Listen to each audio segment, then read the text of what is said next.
The Parting of the Ways by L M Montgomery. Mrs. Longworth crossed the hotel piazza, descended the steps, and walked out of sight down the shore road with all the grace of motion that lent distinction to her slightest movement. Her eyes were very bright, and an unusual flush stained the pallor of her cheek. Two men who were lounging in one corner of the hotel piazza looked admiringly after her. "She is a beautiful woman," said one. "Wasn't there some talk about Mrs. Longworth and Cunningham last winter?" asked the other. "Yes, they were much together. Still, there may have been nothing wrong. She was old Judge Carmody's daughter, you know. Longworth got Carmody under his thumb in money matters and put the screws on. They say he made Carmody's daughter the price of the old man's redemption. The girl herself was a mere child. I shall never forget her face on her wedding day. But she's been plucky since then, I must say. If she has suffered, she hasn't shown it. I don't suppose Longworth ever ill-treats her. He isn't that sort. He's simply a grovelling cad, that's all. Nobody would sympathize much with the poor devil if his wife did run off with Cunningham."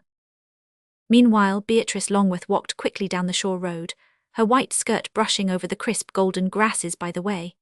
In a sunny hollow among the sandhills she came upon Stephen Gordon, sprawled out luxuriously in the warm, sea-smelling grasses. The youth sprang to his feet at sight of her, and his big brown eyes kindled to a glow. Mrs. Longworth smiled to him. They had been great friends all summer. He was a lanky, overgrown lad of 15 or 16, odd and shy and dreamy, scarcely possessing a speaking acquaintance with others at the hotel. But he and Mrs. Longworth had been congenial from their first meeting. In many ways, he was far older than his years, but there was a certain ineradicable boyishness about him to which her heart warmed. "You are the very person I was just going in search of. I've news to tell. Sit down." He spoke eagerly, patting the big grey boulder beside him with his slim, brown hand. For a moment Beatrice hesitated. She wanted to be alone just then, but his clever, homely face was so appealing that she yielded and sat down. Stephen flung himself down again, contentedly in the grasses at her feet, pillowing his chin in his palms and looking up at her, adoringly. "You are so beautiful, dear lady. I love to look at you. Will you tilt that hat a little more over the left eyebrow? Yes, so some day I shall paint you." His tone and manner were all simplicity.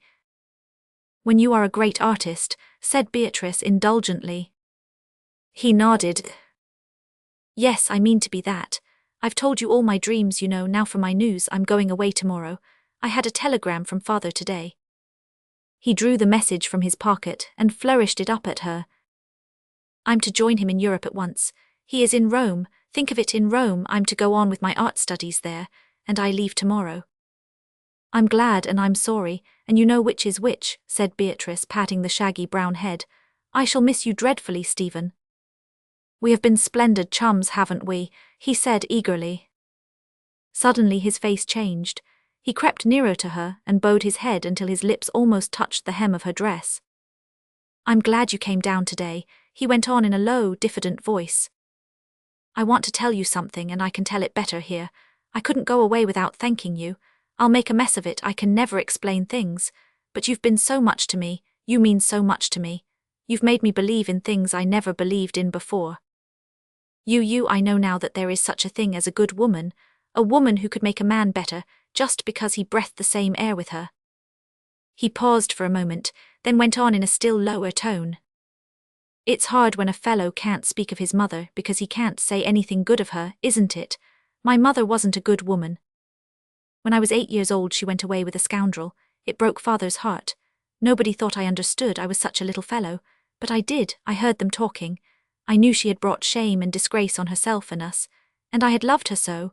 Then somehow as I grew up it was my misfortune that all the women I had to do with were mean and base. They were hirelings and I hated and feared them. There was an aunt of mine, she tried to be good to me in her way, but she told me a lie and I never cared for her after I found it out. And then father, we loved each other and were good chums, but he didn't believe in much either. He was bitter, you know. He said all women were alike. I grew up with that notion. I didn't care much for anything, nothing seemed worthwhile. Then I came here and met you." He paused again. Beatrice had listened with a grey look on her face. It would have startled him had he glanced up, but he did not, and after a moment's silence the halting boyish voice went on. "You have changed everything for me. I was nothing but a clod before. You are not the mother of my body, but you are of my soul. It was born of you. I shall always love and reverence you for it. You will always be my ideal. If I ever do anything worthwhile, it will be because of you. In everything I shall ever attempt, I shall try to do it as if you were to pass judgment upon it. You will be a lifelong inspiration to me. Oh, I am bungling this. I can't tell you what I feel. You are so pure, so good, so noble. I shall reverence all women for your sake henceforth. And if, said Beatrice in a very low voice, if I were false to your ideal of me, if I were to do anything that would destroy your faith in me, something weak or wicked. But you couldn't, he interrupted, flinging up his head and looking at her with his great dog-like eyes. You couldn't. But if I could, she persisted gently, and if I did, what then? I should hate you, he said passionately. You would be worse than a murderess. You would kill every good impulse and belief in me. I would never trust anything or anybody again. But there, he added, his voice once more growing tender, you will never fail me, I feel sure of that. Thank you, said Beatrice almost in a whisper.